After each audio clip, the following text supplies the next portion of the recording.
Hi hello welcome back to my channel Arnadi vlogs. ಇವತ್ತು ಬೆಳಗ್ಗೆನೇ ವ್ಲಾಗ್ನ ಸ್ಟಾರ್ಟ್ ಮಾಡಿದ್ದೀನಿ, ಅದು ಕಿಚನಿಂದನೇ ವ್ಲಾಗ್ನ ಸ್ಟಾರ್ಟ್ ಮಾಡಿದ್ದೀನಿ.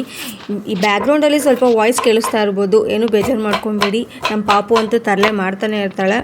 ಇವತ್ತಿನ ಬ್ರೇಕ್ಫಾಸ್ಟ್ ಬಂದು ಪೂರಿ, ಆಲೂಗಡ್ಡೆ ಸಾಗು ಮತ್ತು ಸ್ವೀಟ್ ಮಾಡ್ತಾಯಿದ್ದೀನಿ. ಸ್ವೀಟ್ಗೆ ಹಾಲು ಒಬ್ಬಟ್ಟು ಮಾಡ್ತಾಯಿದ್ದೀನಿ. ಏನಕ್ಕೆ ಅಂತ ನಾನು ನಿಮಗೆ ತಿಳಿಸ್ತೀನಿ.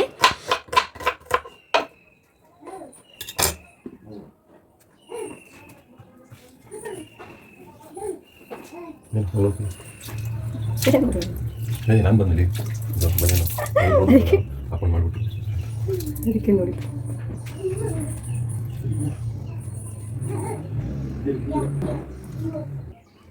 ಸಿಕ್ಕಾಪಟ್ಟೆ ಸೆಕೆ ಕಾಯಿಸೋದು, ಅದಕ್ಕೆ ಕೂದಲೆಲ್ಲ ಮೇಲೆ ಕಟ್ಬಿಟ್ಟಿದ್ದೀನಿ. ಫುಲ್ಲು ಸೆಕೆ ಆಗ್ತಿದೆ, ಸಿಕ್ಕಾಪಟ್ಟೆ ಸೊಳ್ಳೆ ಕಟ. ಯಾವಾಗ ಸೆಕೆ ಕಾಲ ಮುಗ್ದು ಮಳೆಗಾಲ ಬರುತ್ತೆ ಅನಿಸ್ಬಿಟ್ಟಿದೆ, ತುಂಬಾ ಸೆಕೆ.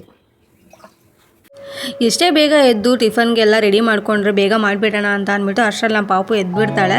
ಅವಳು ಎದ್ದಾದ್ಮೇಲೆ ಗೊತ್ತಲ್ಲ, ಅವಳದೇ ಕೆಲಸ ಇರುತ್ತೆ. ಅವಳನ್ನ ಎತ್ಕೊಬೇಕು, ಅವಳು ಎದ್ದಿದ ತಕ್ಷಣ ಅವಳನ್ನ ಎತ್ಕೊಬೇಕು, ಇಲ್ಲ ಅಳ್ತಾ ಇರ್ತಾಳೆ ಅವಳು. ಹಂಗೋ ಹಿಂಗೋ ಮ್ಯಾನೇಜ್ ಮಾಡಿಕೊಂಡು ಟಿಫನ್ನ ಮಾಡಲೇಬೇಕಾಗತ್ತೆ, ಏನು ಮಾಡೋಕ್ಕಾಗಲ್ಲ.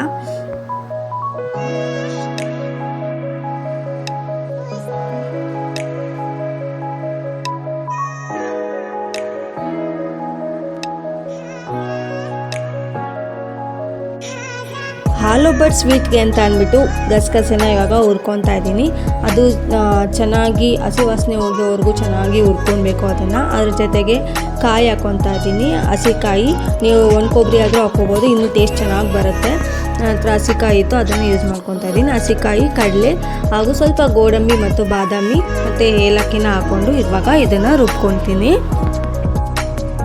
ರುಬ್ಬಿದ ಮಿಶ್ರಣವನ್ನು ನಾವು ಪಾತ್ರೆಗೆ ಇವಾಗ ಸೇರಿಸ್ಕೊಳ್ಳೋಣ.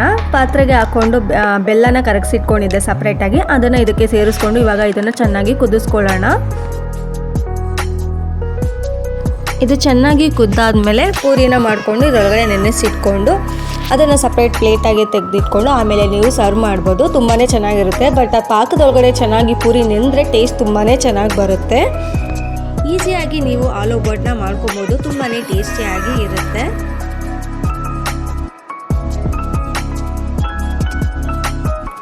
ಸ್ವೀಟ್ ಆಗೋಷ್ಟರಲ್ಲಿ ಈ ಕಡೆ ಪೂರಿ ಸಾಗುನು ರೆಡಿ ಆಯಿತು. ಸ್ವೀಟ್ ಮಾಡಿದ್ದು ಏನು ಸ್ಪೆಷಲ್ ಅಂತೀರಾ, ಇವತ್ತು ನಮ್ಮ ಸುನಿ ಬರ್ತ್ಡೇ ಇದೆ. ಸೊ ಅದಕ್ಕೆ ಅವರು ಬೆಳಗ್ಗೆನೇ ಬೇಗ ಎದ್ದು ಪೂಜೆ ಮಾಡ್ತಾ ಇದ್ದಾರೆ. ನಮ್ಮ ಪಾಪುದಂತೂ ಮ್ಯಾಂಡೇಟರಿ, ಯಾರಾದರೂ ಪೂಜೆ ಮಾಡ್ತಿರ್ಲಿ ಸರಿ, ಅವಳಂತೂ ದೇವ್ರ ಮನೆ ಒಳಗಡೆ ಇರಲೇಬೇಕು.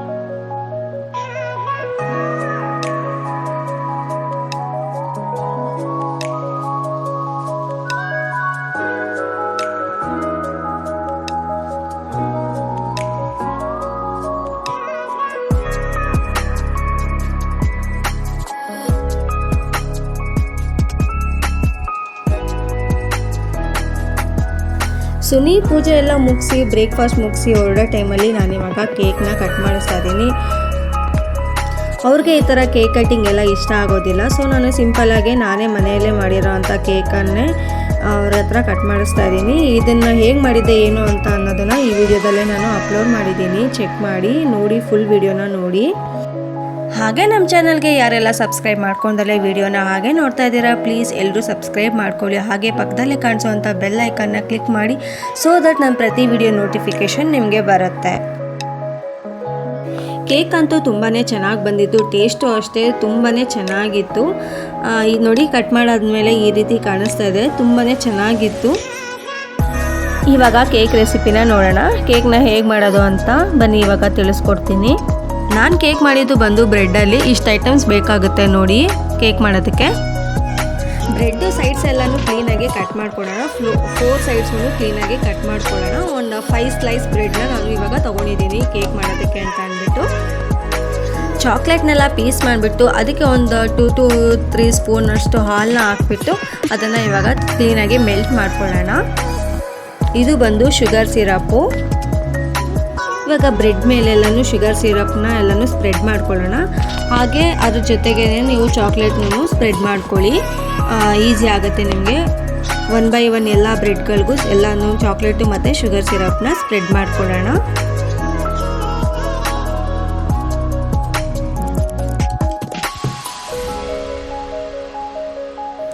ಹಾಗೆ ಮೇಲೆ ಬ್ರೆಡ್ಡನ್ನು ಕ್ಲೀನಾಗಿ ಕವರ್ ಮಾಡ್ಕೊಳ್ಳೋಣ ಮತ್ತು ಸುತ್ತಲೂ ಎಲ್ಲ ಚಾಕ್ಲೇಟಿಂದನೇ ಇದನ್ನು ಕವರ್ ಮಾಡ್ಕೊಳ್ಳೋಣ.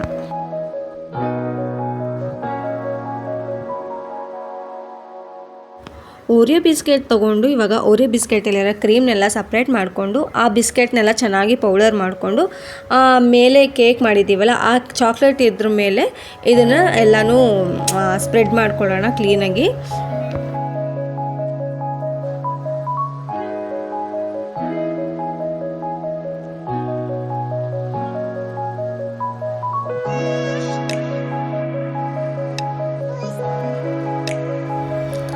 ಆ ಕೇಕ್ ಸುತ್ತಲೂ ಎಲ್ಲ ಚೆಲ್ಬಿಟ್ಟಿತ್ತು ಪೌಡರು. ಅದನ್ನೆಲ್ಲ ಕ್ಲೀನಾಗಿ ಟಿಶ್ಯೂನ ತೊಗೊಂಡು ಕ್ಲೀನಾಗಿ ಕ್ಲೀನ್ ಮಾಡ್ಕೊತಾ ಇದ್ದೀನಿ.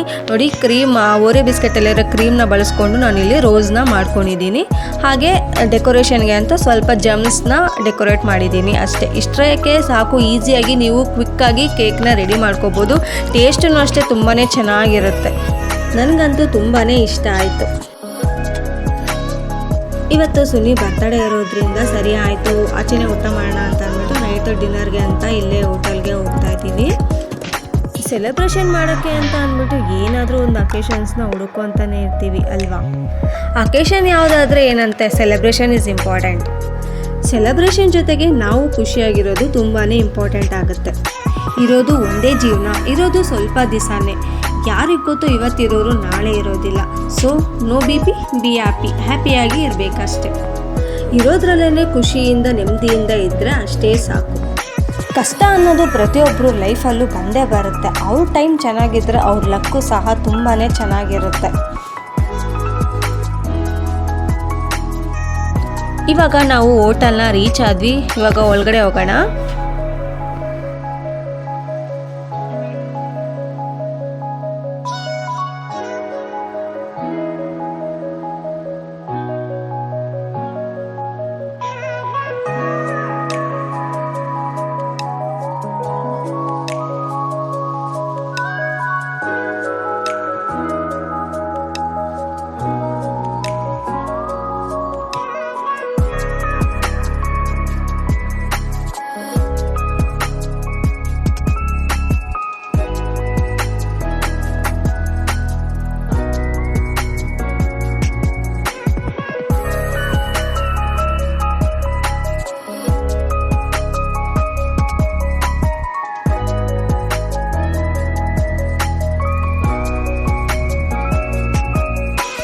ಊಟ ಎಲ್ಲ ಮುಗಿಸ್ಕೊಂಡು ನಾವು ಮನೆಗೆ ಬಂದ್ವಿ.